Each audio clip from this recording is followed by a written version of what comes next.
वैष्णो देवी माता मंदिर का इतिहास। हमारे भारत में बहुत से देवी देवताओं को पूजा जाता है, जिनके मंदिर भारत के कोने कोने में बने हुए हैं।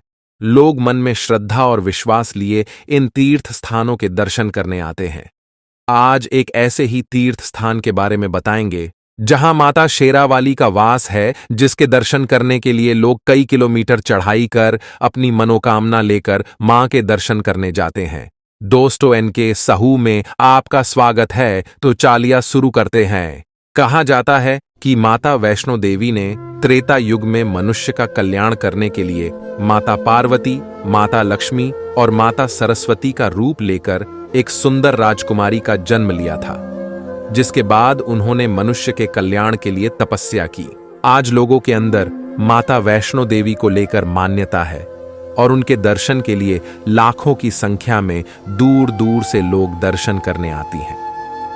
एक ऊंचे पर्वत पर स्थित मां वैष्णवी देवी का मंदिर, जो करीबन 1200 फीट की ऊंचाई पर स्थित जम्मू और कटरा में स्थित है।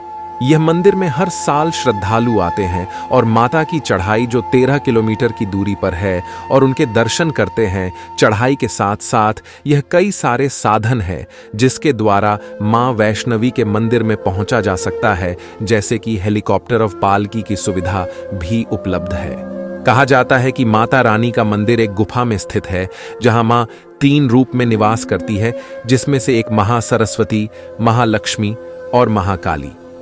अक्सर ज्यादातर लोगों को रात में ही चढ़ाई करना काफी पसंद है, क्योंकि अधिकतर लोग रात में इसलिए चढ़ाई करते हैं क्योंकि मां वैष्णवी का दरबार रात को काफी सुंदर लगता है और चढ़ाई करते वक्त पहाड़ों का दृश्य काफी सुंदर और देखने लायक होता है। लोगों बड़े जोश में माता की चढ़ाई एक सुंदर भजन के साथ करते, चलो बुलावा आया है, माता ने बुलाया है, जोर से बोलो जय माता की। उस समय लोगों का जोश काफी देखने लायक होता है। आपको बता दें कि यात्रा की शुरुआत पर्ची लेकर करनी पड़ती, जहां पहला चेक पॉइंट बाण गंगा है, जहां पर सामान की चेकिंग करवाकर आगे की चढ़ाई की शुरुआत करते हैं। अगर जो लोग माता वैष्णवी की मंदिर की कठिन चढ़ाई नहीं कर सकते, तो पहले चेक पॉइंट से हम पालकी और कई अन्य सुविधा उपलब्ध हैं, जिसके द्वारा हम अपनी चढ़ाई को आसान कर मंदिर तक पहुंचने का आनंद उठा सकते हैं।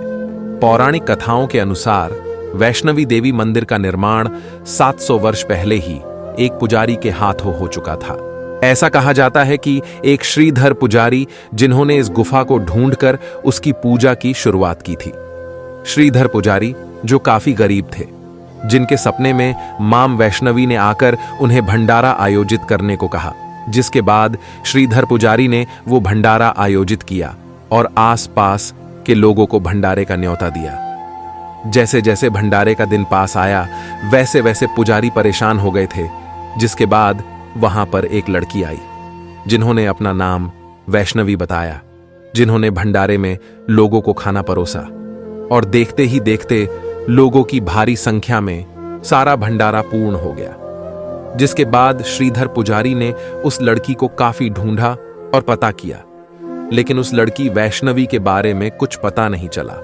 और कुछ समय पश्चात मां वैष्णवी श्रीधर के सपने में आकर अपने बारे में बताया और अपनी गुफा के बारे में बताया, जिसके बाद श्रीधर पुजारी ने उस गुफा की तलाश की और वहां माता वैष्णवी गुफा के मंदिर की पूजा की, और तब से माता वैष्णवी के मंदिर का इतिहास चलता आ रहा है। ऐसी ही भगवान में श्रद्धा के कारण भारत आज ऐसी कई कहानियों से प्रसिद्ध है, जिनको सुनकर लोगों को उनके प्रति अटूट विश्वास होता है और उनके दर पर माथा टेक अपने दुख दूर करते हैं।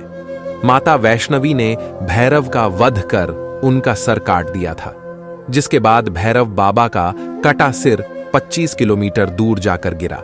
उसके पश्चात भैरव बाबा ने मां वैष्णवी से माफी मांग और अपनी मुक्ति की पुकार लगाई, जिसके बाद मां वैष्णवी ने भैरव बाबा को मुक्ति देने के लिए वरदान दिया, जो भी भक्त उनके दरबार में माथा टेकने आएगा, वे बाबा भैरव के दर्शन अवश्य करेगा, जिससे बाबा भैरव को मुक्ति मिलेगी। ऐसा कहा जाता है कि मां वैष्णवी देवी को राम भगवान द्वारा समस्त संसार की पूजा का वरदान मिला था, क्योंकि जब राम भगवान सीता माता की खोज में नदी किनारे आए थे, तो वहां मां वैष्णवी देवी ने बालिका के रूप में राम भगवान को अपने रूप में स्वीकार किया। जिसके बाद जब उन्होंने राम भगवान को बताया कि वह उनको अपना पति मान चुकी है, लेकिन राम भगवान ने यह अस्वीकार करते हुए कलयुग में उनके पति बनने का वादा किया। कैसे पहुंच सकते हैं मां वैष्णवी के दरबार? माता वैष्णवी देवी के मंदिर पहुंचने के लिए सड़क सुविधा भी उपलब्ध है और साथ ही साथ हम ट्रेन से भी माता वैष्णवी के मंदिर पहुंच सकते हैं। लेकिन ट्रेन पे जाने वाले श्रद्धालु को जम्मू से उतरकर कटरा की ट्रेन लेकर मां वैष्णवी के दरबार कटरा पहुंचा जाता है। तो अगर आप इस कहानी को और भी लोगों तक पहुंचाना चाहते हो तो वीडियो को लाइक करिए, ताकि अच्छी लगी हो। एन साहू को सब्सक्राइब जरूर करिए। मिलता हूं मैं अगली बार इसी तरह की कहानी के साथ। तो सब्र करो, शुक्र करो और जिंदगी में आगे बढ़ो। धन्यवाद।